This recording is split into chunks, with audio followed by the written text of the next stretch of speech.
Good morning, St. Francis. Good morning, people of God. It is, this is odd. Okay. It is, what is it? Tuesday, the 11th day of February, 2025. It is Tuesday of the fifth week of the year, the fifth week in Ordinary Time. It is also an optional memorial today in honor of Blessed Mother. It is Our Lady of Lourdes today. So there is a school in the Diocese of Raleigh and a parish that is dedicated to Our Lady of Lourdes. And so we say happy feast day to all of them today. There isn't much else. Again, Bernadette Subaru. It's an optional memorial, so it's interesting that many of the visions of the Blessed Mother do not rank as obligatory observances. You don't have to observe them because there are so many. It's in many ways, and so this is what happens sometimes. So Our Lady of Lourdes today. It is morning drop off, as you can see here. It is another freezing day. No, not really freezing. It's a very cold day. The wind is a little bit colder than normal, but hopefully it will not snow. But it would be nice if it did. It's going to snow north of us, so hopefully that will be all good for them up north, and for us here. We should go by without any issues or any troubles today. The readings for today, again, we continue with the story of creation. The rest of the days, the 5th, the 6th, and the 7th day, we hear. Again, on that 6th day, creation moves to God moves to the creation of humanity, along with cattle and all kinds of things that walk on land. So it isn't just us; it is us and cattle and things like that.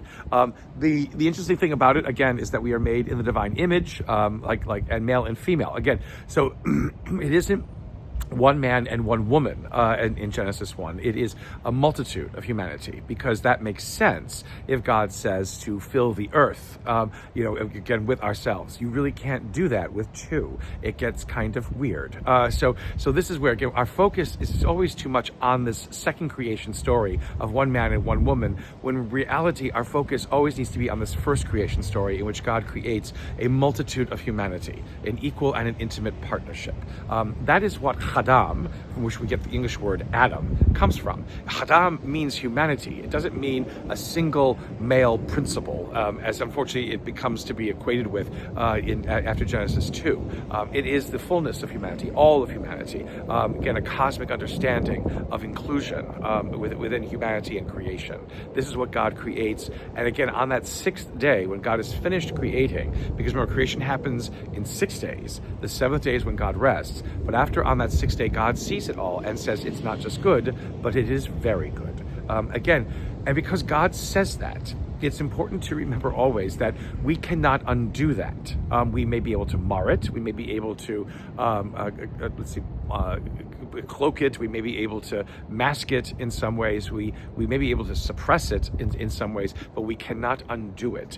Before there ever is an original sin, there is original goodness. So this is where St. Augustine, unfortunately, did not read enough. And this is where, as always happens sometimes with those who enter the faith later in life, they don't have enough time to learn fully all that there is to know about the faith. And unfortunately, Augustine had this situation happen to him.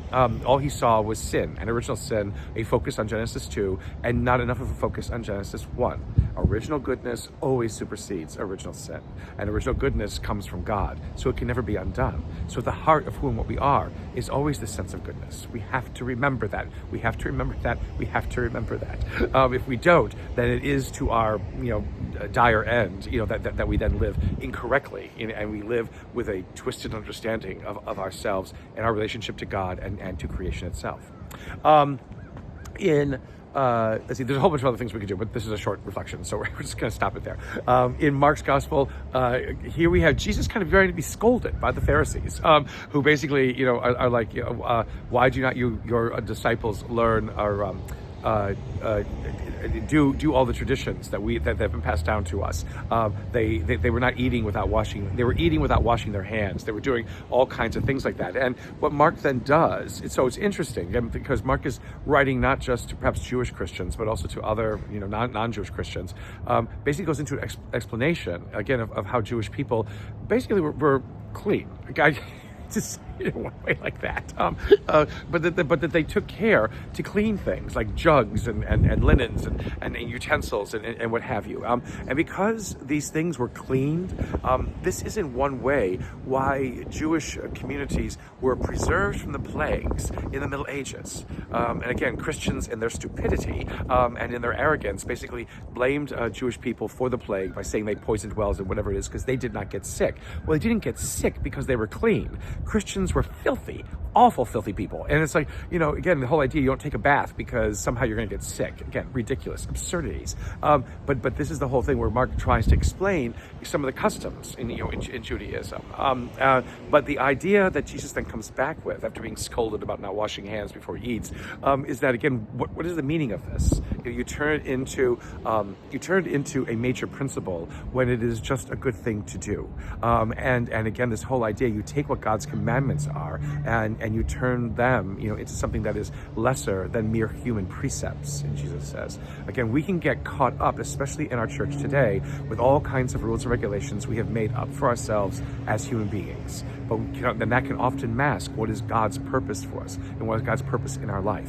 We have to be careful that our own ideas do not supersede God's intent. That is always the idea. Again, original goodness, more powerful than original sin. What God asks us to do and what God asks us to be as humanity in the world, more important than the myriad of things we think make a good Catholic or a good Christian. A blessed day, St. Francis and people of God. May the Lord give you his peace.